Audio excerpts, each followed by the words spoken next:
Bom dia, pessoal. Estamos aqui, eu sou Nadan Guerra e estou começando essa série nova sobre sonhos. É um assunto que me interessa muito. Eu sou artista visual e tenho esse canal aqui, Artista Mago, onde eu faço essa aproximação entre arte e magia.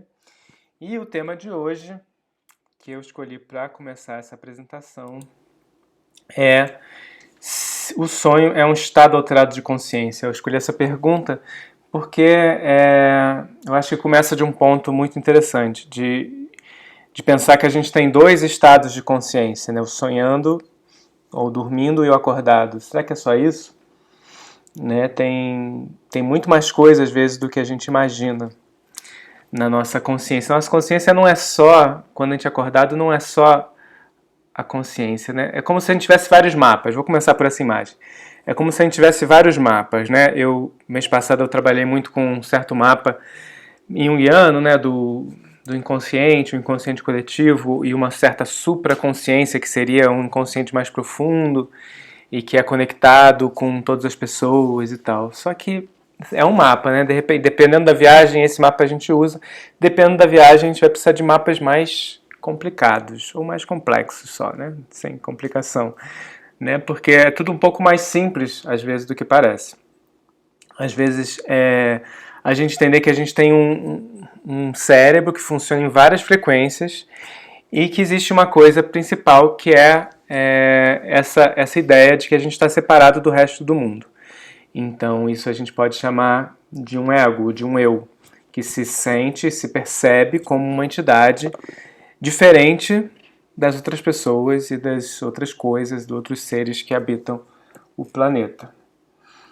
Certo? E isso é real no dia a dia, na nossa vida cotidiana, mas em vários momentos essa noção de eu meio que se desequilibra, né? Essa noção de eu meio que não é suficiente para entender o que a gente está fazendo no mundo, né? Só eu ser separado de tudo não é suficiente. Então essa mente profunda traz informações para a gente, essa mente profunda vai ajudar a gente mesmo a encontrar o nosso propósito, então toda a espiritualidade, independente de religião ou não, vai vir dessa sensação de que a gente não é só um eu separado de tudo, né? Que a gente faz parte de uma rede maior, de um mundo maior. Certo? Estamos acompanhando? Então deixa eu voltar aqui para essa apresentação. Né? A gente está aqui. Quando a gente fala de sonho, então, a gente está falando de dormindo e acordado não só, né? Porque nem sempre que a gente dorme, a gente sonha. Então eu peguei aqui umas coisinhas de ciência. Esse material aqui, eu não vou ler tudo não. Eu vou passar por ele como um apoio. Tem 2 ou 3 imagens que me interessam aqui para a gente poder conversar mais fácil. Mas eu vou mandar ele pelo grupo do Telegram. Se você não está inscrito ainda, se inscreve lá. O sonho e os estados de consciência, né? Então, enquanto a gente sonha, a gente passa por diversos estágios. E as nossas ondas cerebrais são a maneira que os cientistas têm para averiguar essas mudanças no funcionamento do cérebro e tentar entender um pouco como ou por que a gente sonha, né? Então a gente, estudando e mexendo lá nesses aparelhinhos para medir as ondas cerebrais, eles encontram, os cientistas, vários padrões diferentes, né, em vários estágios que são estudados. Isso tem várias divergências, né? Eu já li outros estudos dizendo que não é tão simples assim, mas para a gente entender, eu acho que esse estudo aqui é suficiente, né? Pensando que tem a vigília, que é um descansar que a gente ainda está consciente, mas na vigília vai ser um estado muito interessante para vários exercícios ancestrais e contemporâneos de sonho, esse estado entre o acordado e o dormindo, mas é um estado em que a gente já vai relaxando e vai mudando as nossas ondas cerebrais e vai mudando o nosso funcionamento do cérebro, então a gente está mais receptivo a algumas coisas. E aí tem um primeiro estágio, aqui onde tem mais ondas teta e tal, ondas alfa. Eu não vou entrar nesses detalhes técnicos não, quem quiser ler e procura mais informações, tem coisa bem interessante na internet sobre isso. Mas pensando que a gente tem alguns estágios antes de entrar no sono REM, que seriam o momento de quando a gente dorme, que existiriam mais sonhos, né? Onde tem e o sono REM seria uma maneira da gente regenerar as nossas células nervosas do cérebro, seria um momento muito importante de saúde mental, né? Então, o sonho... e aí tem várias teorias sobre por que a gente sonha, e tem essa teoria de que o sonho é uma limpeza cerebral também, enfim, dos arquivos mortos, né? Tipo, limpando os arquivos. Mas não só, tem várias outras hipóteses, né? Mas então pensar que a gente, durante o sono, a gente tem essas várias nuances. A gente pode acrescentar, antes de entrar aqui em alterar a frequência, a gente pode pensar o quê? Que se durante o sono a gente tem várias frequências cerebrais funcionando, durante o dia acordado também, né? Durante o dia acordado a gente também não está sempre no mesmo estágio de consciência. A gente tem estágios mais despertos, menos despertos. A gente pode se apropriar um pouco esse estado criativo, imaginativo que o sonho nos propõe. A gente fica mais conectado com essa mente profunda através de meditações, ou através de concentrações, ou através de respirações.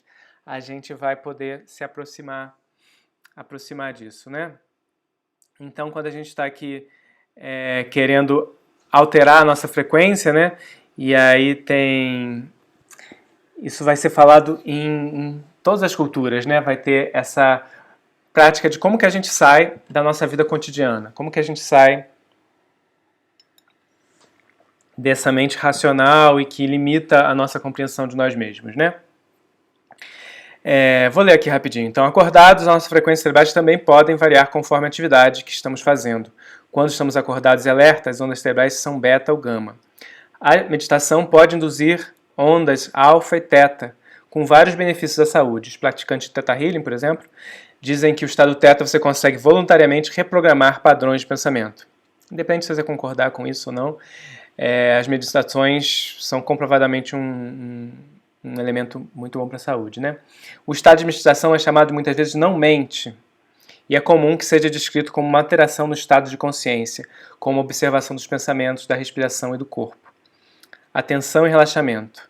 A relação entre o corpo e mente é cíclica. Tanto os exercícios podem alterar o estado mental, quanto um padrão mental pode mudar como a gente se comporta, né? Isso é muito interessante, né? Isso é muito interessante, como que a gente tem esse exercício que eu acho muito bom, que é de sorrir. Né? Sorrir do nada. É uma meditação zen também. Você só respira e sorri. Vamos experimentar agora. E quando solta o ar, respira e sorri. Inspira, relaxando. Inspira, sorrindo. Esse pequeno exercício a gente pode fazer algum tempinho, ó. Inspira, solta o ar e sorri. Sorri mesmo com a musculatura, né? Tem a musculatura da face, da boca, dos olhos.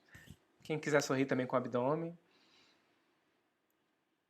E esse pequeno exercício de sorrir, fisicamente, traz uma alegria. Da mesma maneira que a alegria faz a gente sorrir, né? Então tem esse movimento, assim, que é muito interessante. De uma coisa que conduz a outra e corpo e mente fazem parte de um mesmo todo.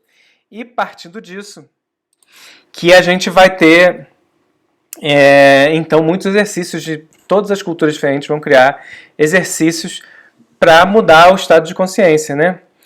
E aqui eu peguei um quadrinho que é... Cadê o quadrinho? Ups. Um quadrinho de 2 caminhos, né, para a gente modificar nosso estado de consciência, pegando aí culturas, assim, são quadros que vêm aí da Magia do Caos, né, do Carroll. Então, tem um modo que seria você inibir, né, um modo inibitório, que você se priva de alguma coisa, né, então você pode fazer uma dieta ou uma privação de sono, ou um transe, uma concentração, coisas que vão te trazer menos e menos estímulo. Ou você pode ter um modo excitatório, coisas que vão te dar mais e mais e mais estímulos, né? Claro que cada um vai se ter mais afinidade com algum desses métodos, né? Eu estou falando aqui de dor, pensando em tradições xamânicas mesmo, que usam o autoflagelo, a dor, a suspensão e várias coisas que te excitam e que vão te soltar aí hormônios e adrenalinas e coisas que vão te levar a uma mudança do estado, que você pode chegar também dançando, cantando, correndo, ou mesmo em práticas de excitação sexual, de agitação emocional, né? Então, tem muitas maneiras de você se superestimular e até usando substâncias químicas, tanto tradicionais quanto outras contemporâneas, né?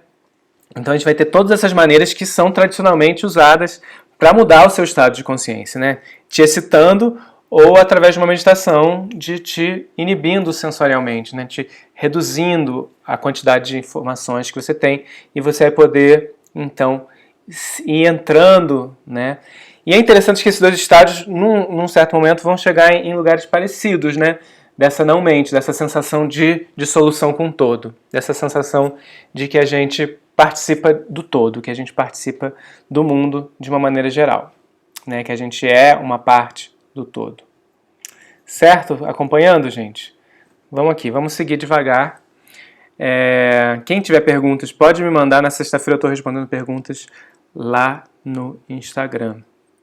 Né? Aqui eu falo um pouco disso e chego aqui nesse diagrama do Fisher, que é muito interessante. Olha só, esse diagrama do Fisher vai falar um pouco do que eu estava dizendo ali. Dá para ver tudo? Deixa eu ver, acho que dá. Aqui, a gente tem, então, esse eu, o I, aqui em inglês em cima, né, e o self, que seria o ser, né, como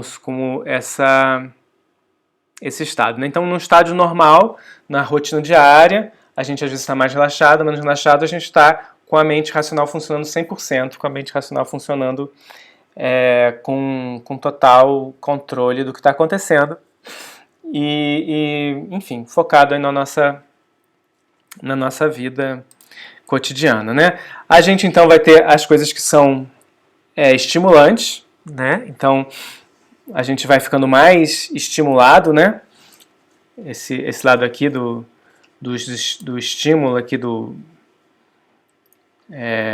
através da sensibilidade ou através chegando na ansiedade, né?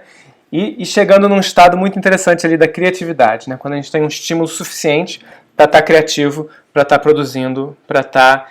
E é um estado parecido, as ondas cerebrais são parecidas de quando a gente está dormindo. Então, criatividade e sonho estão ali na função cerebral muito similar, né? E a gente acordar, a gente precisa de uma certa quantidade de estímulo para isso, né? A gente está criando, então a gente está chegando em lugares da mente que a gente não está só com a mente racional funcionando, toda essa mente intuitiva absorvendo coisas, então é um estado muito criativo. Também quando a gente está lendo o oráculo, eu acho que a gente está nesse mesmo lugar, fazendo associações, novas sinapses, novos encontros de imagens, né, insights, né, esse lugar aqui que é uma estimulação muito sadia, e aqui ele faz essa gradação assim, né, da sensibilidade, sensitivo, você se estimulando por coisas externas e se você passa um pouco do ponto, você fica ansioso e começa a não dar conta nem de produzir, nem de ser criativo, né? Quando você tem estímulo demais, você começa a se dispersar, né? Do outro lado aqui, se a gente começa a se tranquilizar mais, então tem todas as meditações, aqui ele botou o Zazen, mas todas as meditações de ficar parado, de respirar, de observar longas horas, seja o que quer que for, né? Seja o corpo, seja a meditação de visualização, seja meditações... Todas as meditações que vão deixando você mais e mais tranquilo para conseguir decupar os sentidos, né? Então, a partir de sentir o corpo, a partir de sentir o que está acontecendo com você, você vai poder chegar em lugares da sua mente mais profundo e as ondas cerebrais vão acompanhar isso, né? Vão acompanhar essa tranquilidade. Isso vai gerar também um bem-estar que quem já fez meditação sabe, enfim, como de novo, respirar e sorrir. Só de você acalmar um pouco as ondas cerebrais, todo o funcionamento do corpo vai se moldando e vai se trabalhando aqui, né?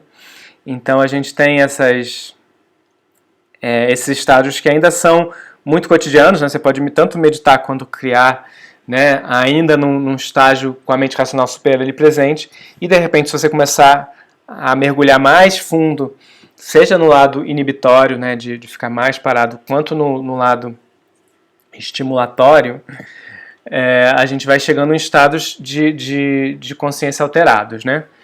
E aqui ele é legal, eu acho legal esse gráfico. Deixa eu tirar minha carinha daqui para vocês poderem ver melhor. Eu acho legal esse gráfico porque ele junta tudo ali, né? Tanto os estímulos químicos, né?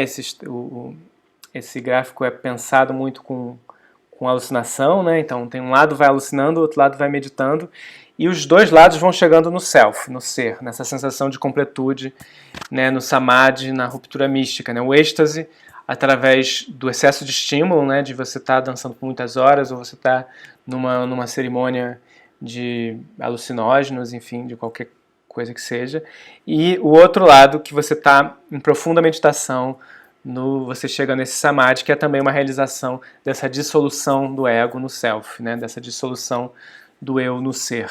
Então tem esses dois caminhos, eles meio que vão chegar num mesmo lugar, que é essa quebra desse limite, né? Essa ruptura mística, acho bonito esse nome, ruptura mística, que é quando você entende e se entende conectado com o todo, se entende conectado com o mundo ao seu redor. E falando assim, pode parecer estranho, né? Mas eu acho que uma experiência que, desde quem trabalha com ayahuasca, ou quem já fez isso dançando, né, numa rave, e sentir que você está conectado com o todo, ou quem já fez isso através de uma meditação, ou de um pranayama, ou de uma yoga, você chegando num estágio de total dissolução, né? Isso é muito legal, porque você perceber que você pode se alterar e que você pode modificar o seu funcionamento como um todo, né? É muito interessante, né? E pensar que no sonho isso também pode acontecer, né? Quando a gente vai lá no curso experimental de sonhos, quando a gente vai fazer exercícios para mudar a nossa consciência no sonho também estão acontecendo as ondas cerebrais, e também você pode, com a sua intenção, acrescentar elementos, né? Seja antes de dormir, meditações que você faz antes de dormir, ou meditações que você faz durante o sonho, né? O que requer um pouco mais de engajamento aí no seu sonho, de você acordar no sonho, num sonho lúcido, ou de você meditar num sonho, numa yoga do sonho. Você vai expandindo a sua consciência. É quase um clichê, né? Falar de expansão de consciência, mas expandir a consciência é um pouco isso, você abrir as possibilidades para se conectar com a mente coletiva, para se conectar com esse ao mais que existe no mundo, para se conectar com o inconsciente, seja o seu pessoal, de você trazer à tona e se curar de traumas ou rever padrões, quanto o inconsciente coletivo, você ver o que é necessário para você mudar, o que é você se conectar com o seu propósito, né? O sonho serve muito para isso, né? Para você voltar para você mesmo, voltar para o seu propósito, além dos dramas da vida cotidiana, né? Além desse eu que quer, que tem desejos, que tem metas, que tem propostas, você chegar num lugar mais profundo de conexão com você mesmo. Seja para você fazer uma criação, como a gente viu ali, que o sonho e a criatividade são as mesmas ondas, né? É o mesmo estado mental, né? Que a gente está tanto sonhando quanto criando. Então, sonho e criação são duas partes da mesma coisa, né? Seja dormindo, seja acordado. E como que a gente pode, então, ir chegando nisso, né? A minha proposta desse mês é fazer essas aulas às terças-feiras, com um pouco sobre tentando dar um panorama sobre isso, né? Então a gente falou hoje, ou está falando sobre esses estados alterados de consciência, e sim, a nossa consciência está sempre se alterando de estado, e as ondas cerebrais estão sempre mudando. E a gente vai estar... Eu tinha anotado aqui, ó. Cadê a anotação dos temas? Anotação dos temas, das lives, das aulas. Aqui, por que estudar os sonhos é tão importante para estar mago? A gente já começou um pouco, né? Deu um spoiler aqui, dessa ligação entre as ondas e o estado de sonho, do sono REM, né? Dos sonhos e a criatividade são muito parecidos, mas a gente vai falar um pouco mais sobre isso. Como ter sonhos lúcidos, né? O sonho lúcido é um pouco essa versão ocidental das práticas de sonho, né? E aí vou fazer uma aula que as pessoas sempre me pedem sobre interpretação de sonhos e como entender os sonhos, porque eu acho que é importante, né? Eu não acho que seja a coisa mais importante entender os sonhos. Acho que os sonhos trazer para o racional, né? Entender, trazer para o racional, acho importante.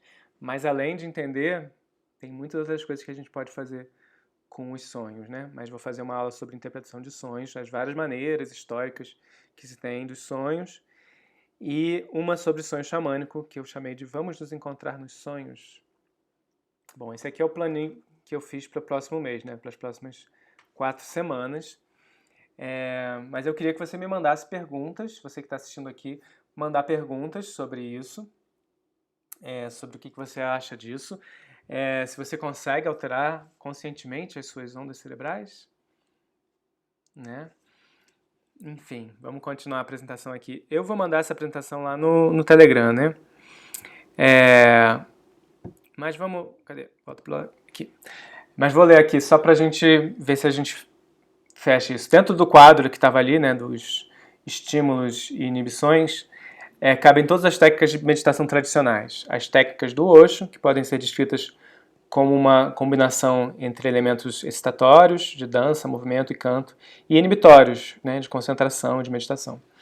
Os rituais xamânicos que envolvem autorrelação, suspensão, também podem ser entendidos aqui como uma forma de atingir uma consciência não cotidianos. Os rituais das tradições ocultistas, da bruxaria, que envolvem encontros no meio da noite, em cemitérios, né, todos esses clichês, mas que tem em algum lugar funcionando, ou num lugar ermo, também podem ser entendidos por despertar esse estado de medo.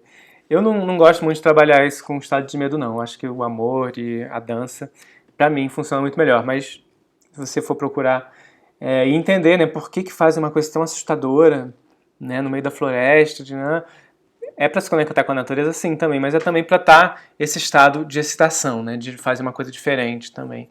É importante. E o quadro abaixo é o do...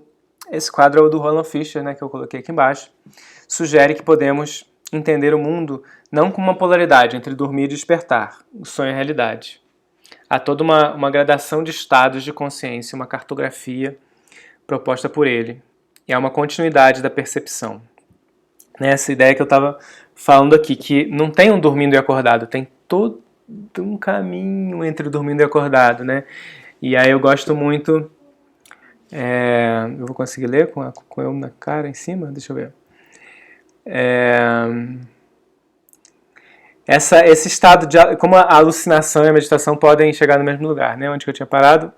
As práticas de meditação levam a estados tropotrópicos de mente, né? Ou seja, de menos estímulos, né? As práticas de estimulantes no sentido oposto levam à alucinação. E esses estados são chamados de ergotrópicas. Os nomes são bons, mas enfim, não importa. O importante é entender que você indo mais fundo e mais fundo nesses estágios, você vai saindo do seu eu e chegando no seu ser, né?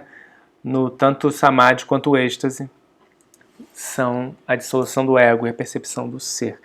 E como que o sonho pode entrar nisso, né? Como que se a gente percebe que a gente pode fazer isso acordado, por que a gente não pode fazer isso dormindo também?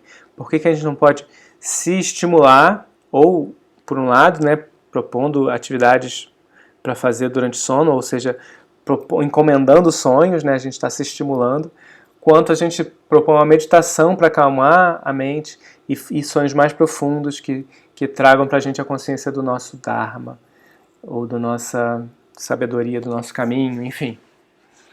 Eu acho esses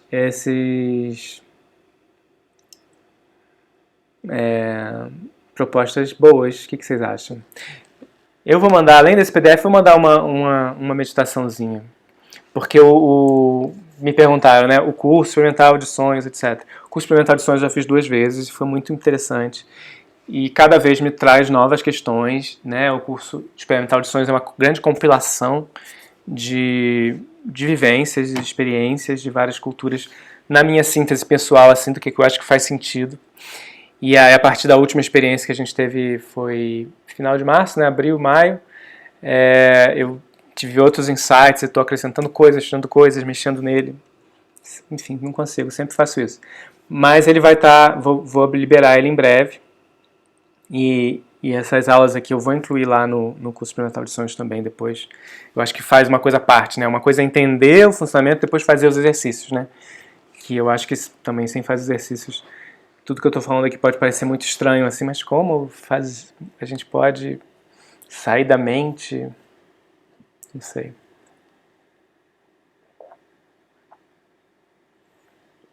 Enfim, acabou que essa aula ficou curta. Eu achei que eu tinha botado mais uma slide aqui, não botei. Mas isso aqui tem as referências, quem quiser ler mais sobre isso aqui. Tem as referências aqui que eu vou procurar. É uma adaptação lá de um pedacinho do meu doutorado. E é interessante, né, para trazer essa ideia das ondas mentais, ou seja, trazer para o físico, trazer para o concreto, essa ideia de que a gente não é uma consciência só, né? E é o contrário, né? A gente tem esse euzinho, né? E a gente tem uma grande quantidade de informação fora desse euzinho, né? E que faz parte da gente também, né? O todo faz parte da gente também. Enfim, acho que é isso por hoje. Sexta-feira estou respondendo perguntas lá no Instagram e a gente segue semana que vem falando por que estudar os sonhos é importante para o artista mago. E aí vou dar uns exemplos de sonho criativo, etc. Certo, certo? Enfim, vamos devagar e sempre. E até breve. Terça-feira que vem tem isso aqui, sexta no Instagram, etc. Assina aí o canal, o que mais que eu tinha que falar? Enfim, quem não está no Telegram para receber o documento, o PDF, entra lá, tá bom? Então, até breve, um grande abraço.